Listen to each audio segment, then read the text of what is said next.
Assalamualaikum dan salam Sarawak Maju Makmur bersama saya Majidah Hamdan. Tumpuan utama Menteri Pengangkutan Sarawak Datuk Seri Lee Kim Shin telah mengetuai delegasi lawatan kerja Kementerian Pengangkutan Sarawak MOTS ke Ibu Pejabat Batik Air Malaysia di Arah Damansara Kuala Lumpur baru-baru ini. Menurut kenyataan media yang dikeluarkan oleh Kementerian Pengangkutan Sarawak MOTS pada Jumaat, objektif lawatan kerja tersebut adalah untuk menjalinkan hubungan rapat dan kukuh bersama pasukan pengurusan Batik Air Malaysia serta untuk menyokong kehadiran dan kemampanan mereka di Sarawak.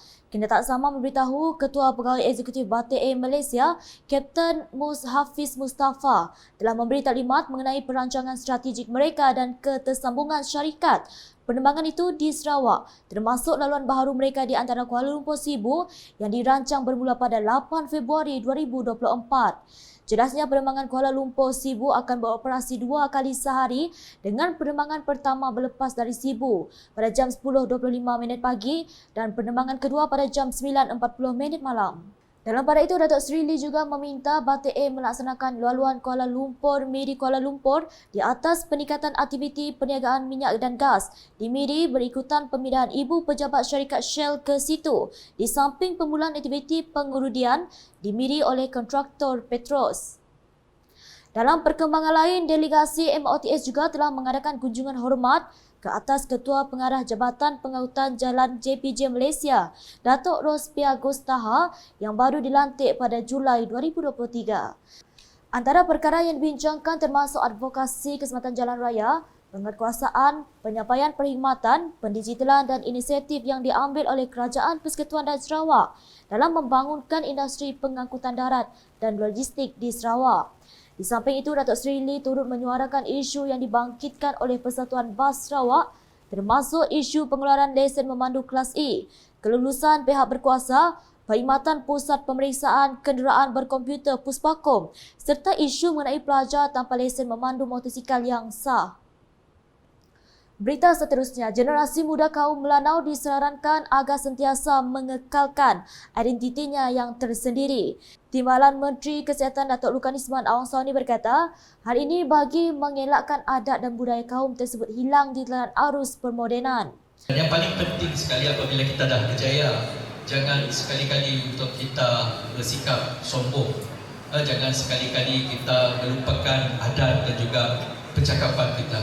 Sekurang-kurangnya the basic knowledge of our costumes, our language perlulah dikekalkan kepada generasi-generasi yang akan datang. Beliau menjelaskan demikian dalam sambutan Hari Krismas 2023 dan Tahun Baru 2024 di Wisma Melanau Miri pada Sabtu. Ujarnya pada zaman kini platform media sosial boleh dimanfaat bagi menyerahkan adat dan budaya kaum Melanau kepada rakyat Sarawak dan Malaysia amnya. Dalam pada itu, ahli Parlimen Sibuti itu berharap agar Persatuan Melanau sentiasa bekerjasama dengan persatuan-persatuan yang lain bagi merapatkan lagi hubungan dalam kalangan masyarakat. Sementara itu, Datuk Lukan Isman mencadangkan agar sebuah tiang Ibu Pertiwi turut didirikan di Miri. Thank you Petronas contribute our flagpole. Kalau kita tidak dapat 99 meter, boleh buat separuh 45 meter flagpole di Miri lah. Tambahnya lagi, beliau menginginkan agar Petronas terus memberi peluang kepada rakyat Sarawak untuk bekerja di syarikat tersebut. Paparan berikutnya, Agensi Penyelesaian Pembangunan Greater Kuching GKCDA melaksanakan pelbagai inisiatif pembangunan bagi memperkasakan kemajuan di Konstitusi Kedup.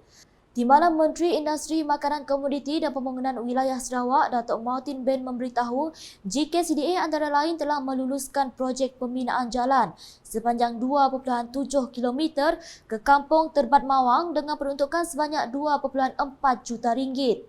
Tambahnya, kelulusan juga dinantikan bagi cadangan membangunkan Kampung Terbat Mawang sebagai pusat ekopelancongan di kawasan tanah seluas 2 hingga 3 ekar. Beliau berkata demikian semasa berucap pada Majlis Kesyukuran dan Sambutan Tahun Baru 2024 di Kampung Terbat Mawang di Serian pada Sabtu. Dalam pada itu, ahli Dewan Undangan Negeri Adun Kedup itu juga mencadangkan agar rakyat di Kedup meneruskan azam pada tahun 2024 untuk meningkatkan ekonomi keluarga ke tahap yang lebih baik dalam apa jua bidang yang diceburi. Ujarnya pembangunan kampung sahaja tidak memberi makna jika penduduknya masih mundur dengan tahap pendapatan masih rendah. Dalam majlis sama, Datuk Martin telah mengumumkan peruntukan projek program transformasi luar bandar RTP sebanyak RM200,000 bagi projek naik taraf Balai Raya Kampung Terbat Mawang.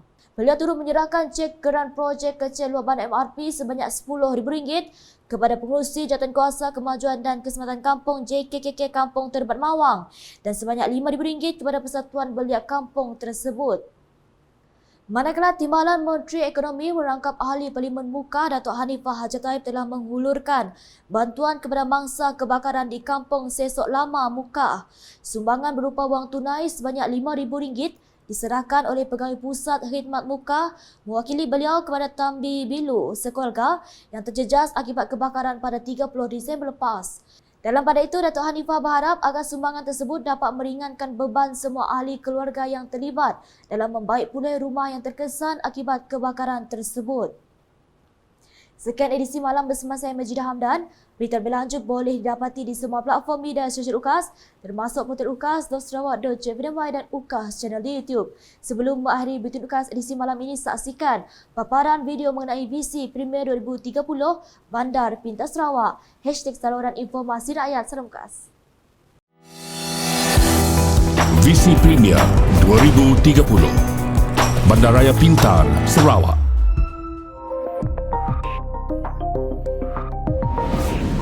Sarawak sedang membangunkan Pelan Induk Bandar Pintar bagi kawasan-kawasan bandar yang akan mengutamakan kemampanan alam sekitar di dalam proses urbanisasi. Pelan Induk Bandar Pintar Kuching dibangunkan dengan mobiliti karbon rendah dan infrastruktur bandar pintar sebagai keutamaan yang penting di dalam pembangunan Ibu Negeri Sarawak pada masa hadapan. Dimulakan pada 2019 oleh Majlis Perbandaran Miri dan Sarawak Information System Sdn Bhd Sains. Antara komponen-komponennya termasuklah papan tanda digital, bandar selamat dan taman selamat, perparitan pintar, bas pintar, trak pintar, aplikasi bandar pintar, Miri Cares, pelancongan Miri, Electronic Local Authority 2 ELA2 dan pusat kawalan. Bangunan-bangunan hijau yang mematuhi Indeks Bangunan Hijau GBI, antara yang menyelah termasuk Universiti Teknologi Sarawak UTS di Sibu dan bangunan Dewan Bandaraya Miri. Pusat Operasi Bersepadu Sarawak SIOC merupakan komponen penting di dalam perancangan Bandar Pintar Sarawak dan saling boleh kendali serta ia adalah sebahagian dari inisiatif Kerajaan Sarawak dari visi yang amat berhormat Datuk Tinggi Dr. Abang Haji Abdul Rahman Zohari bintun Datuk Abang Haji Openg, Premier Sarawak. Penggunaan meter elektrik pintar yang dimulakan oleh Sarawak Energy untuk mempertingkat pengalaman pengguna dan membekalkan perkhidmatan bacaan bil yang tepat berdasarkan penggunaan masa sebenar.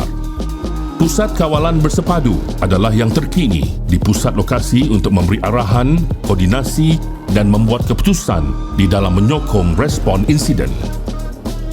Sarawak bakal menjadi contoh kepada negeri-negeri lain di Malaysia dengan perancangan Bandar Pintar. Visi Premier Sarawak Maju 2030.